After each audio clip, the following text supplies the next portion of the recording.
Sapa Hati bersama Gus Agus.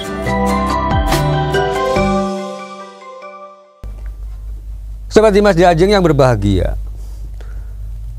Selain itu di dalam agama kita pun ya itu kan karena ini adalah bulan yang baik.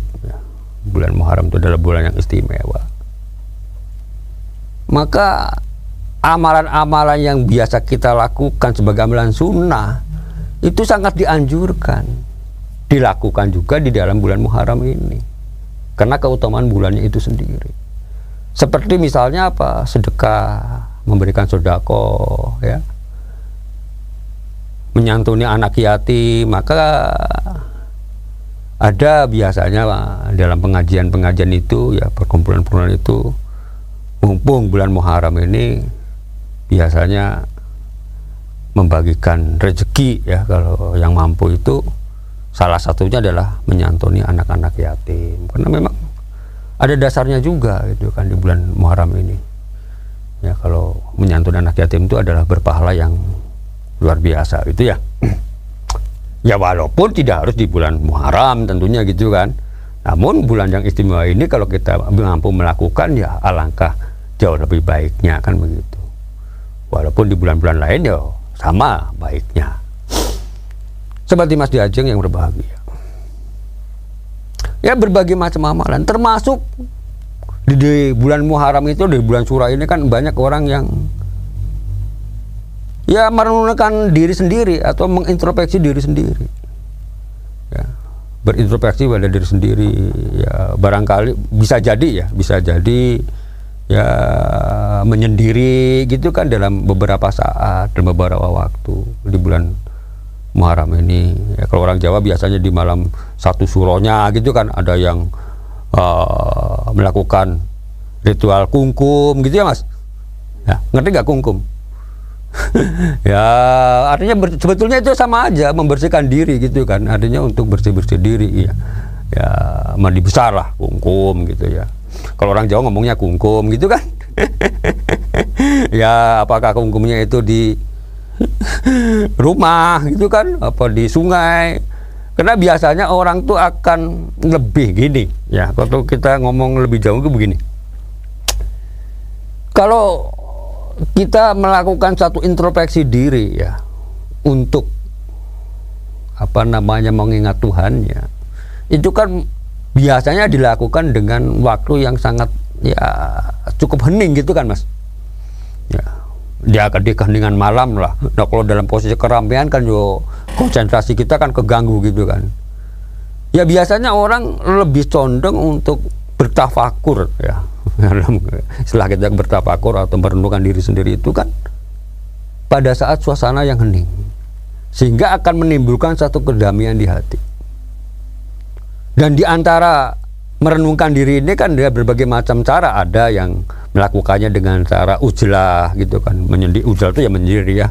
Kalau dalam orang Jawa bilang ya mungkin ya apa ya, bertapa gitu ya Mas ya, bersemedi gitu ya. Ya kan itu kan istilah saja sebetulnya ya. Ya pada dasarnya adalah menyendiri dalam arti untuk merenungkan diri sendiri, bagaimana kita melakukan kehidupan di dunia ini sejak kita dilahirkan sampai nanti ke depan tuh bagaimana, ini kan menjadi bahan renungan sehingga untuk ke depan tuh akan jauh lebih baik. Tujuannya kan itu sebetulnya. Dan itu bukan dilarang ya. Nggak dilarang orang kungkum di sungai menyendiri atau mungkin masuk ke gua untuk melakukan perenungan diri gitu kan ya, boleh-boleh saja ya. Dalam Islam pun kan ya sama. Nah, kalau kita ngomong sejarah, sekarang ngomong sejarah deh. Yuk, Kanjeng Nabi besar Muhammad SAW saja melakukan ujlah kok dulu. Ya, hampir tiap tahun loh, bukan main-main. Kan beliau coba bayangin, beliau Nabi besar Muhammad SAW sebelum menjadi nabi. Ya. Nah, sebelum usia 40 kan, ya 40 tahun. Ya, karena kenabian Rasulullah SAW ini kan ya setelah usia 40 tahun ya, pada usia 40 tahun. Sebelum itu kan beliau sering ya, tiap tahun tuh ya berkali-kali ya sering melakukan ujlah atau menyendiri ya Kalau orang Jawa ngomongnya bertapa gitu ya, ke Gua Hiro. Bayangin dari rumahnya Nabi besar Muhammad SAW ya, dari Mekah ke Gua Hiro itu, di Gua Hiro itu kan di Jabal Nur ya. Ya gunung Nur ya, kalau bukit itu di sana tuh walaupun seuguk itu ya namanya kan Jabal gunung ya. Kalau di Indonesia kan bukan segunung Merapi itu ya.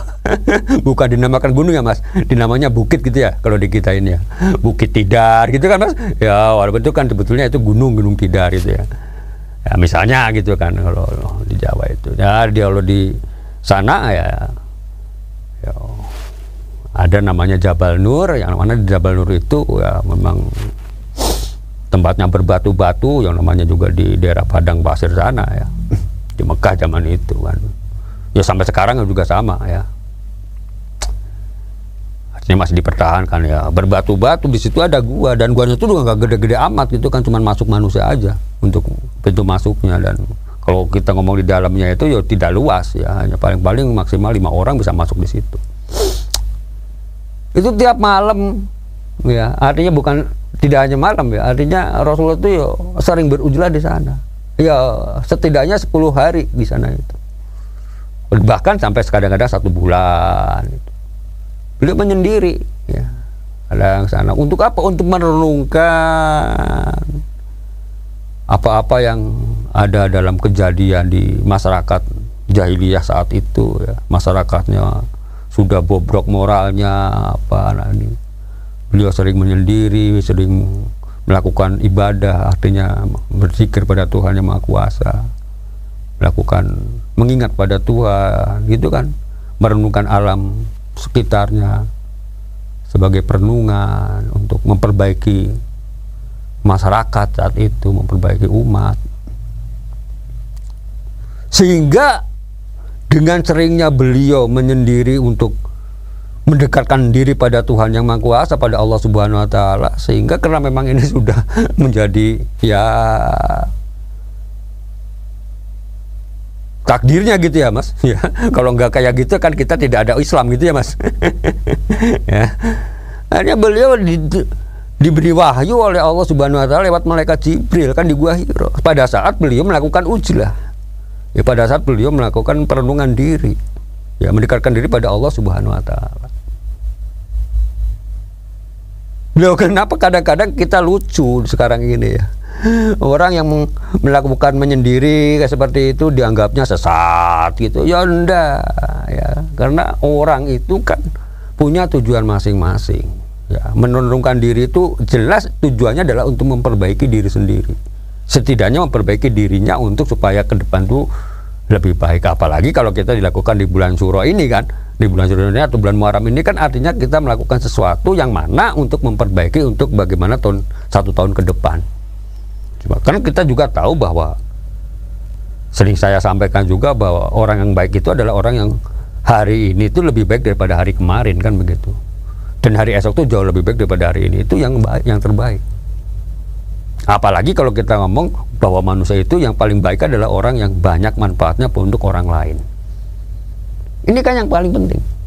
Maka melakukan ujlah atau bertapa atau istilahnya apa, bersemedi lah atau apalah istilahnya, itu ya silahkan ya, dengan catatan ya itu tadi ya, bukan untuk hal-hal yang bertentangan dengan agama ya. Melakukan ujlah tapi untuk mendapatkan kekayaan ya salah ya Mas, kayak gitu ya.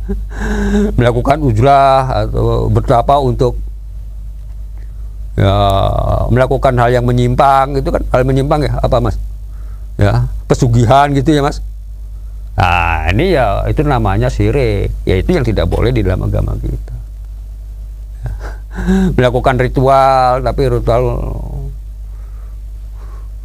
untuk meminta pada sesuatu yang di luar daripada Tuhan Yang Maha Kuasa ya, tidak boleh, itu namanya syirik kan begitu. Tapi kalau kita melakukan ujlah untuk kebaikan diri kita dengan mendekatkan diri pada Tuhan Yang Maha Kuasa, pada Allah Subhanahu wa Ta'ala, yaitu memang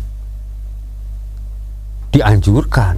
Bahkan kalau kita lihat dari para ulama-ulama terdahulu ya, saya pernah membaca satu keterangan ya, itu orang belum dianggap sempurna ya di dalam melaksanakan agamanya itu sebelum ya walaupun sudah beriman, melakukan ibadah, amalan-amalan lain, tapi sebelum dia melakukan ujlah ya, menyendiri untuk memperbaiki diri sendiri, introspeksi diri, ini belum dianggap sempurna.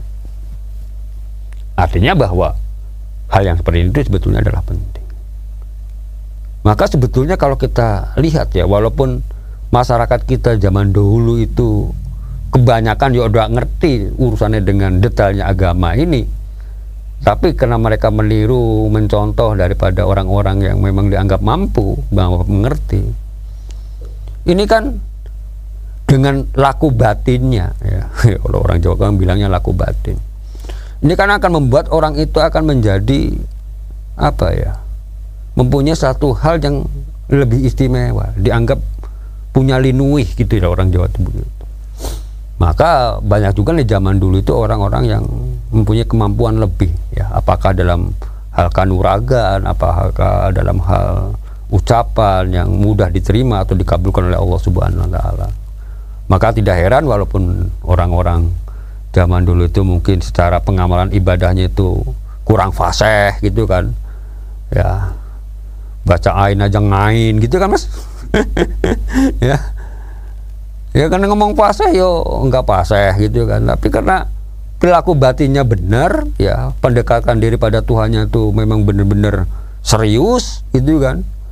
Maka apa yang beliau mintakan atau minta apa doakan, ya Allah akan mengabulkan, kan begitu ya. Ini kan yang namanya sifat rahmannya Allah di dunia, kan begitu, tidak pandang siapapun gitu kan ya, apakah itu orang yang beragama Islam atau yang bukan Islam itu kan, atas kalau mereka memang benar-benar ya memohon pada Tuhannya ya, karena sifatnya rahmannya Allah ini ya mesti dikabulkan, kan begitu ya. Ini yang harus kita paham, jadi tidak mudah menyalahkan orang lain. Demikian, semoga ada manfaatnya. Billahi taufiq wal hidayah. Wassalamualaikum warahmatullahi wabarakatuh. Sapa Hati bersama Gus Agus. Untuk saran dan masukan, silahkan WhatsApp ke Gus Agus 0896 8811 6615. Dipersembahkan oleh Ziman, enzim antioksidan aktif, menjaga kesehatan dan memperpanjang usia Anda.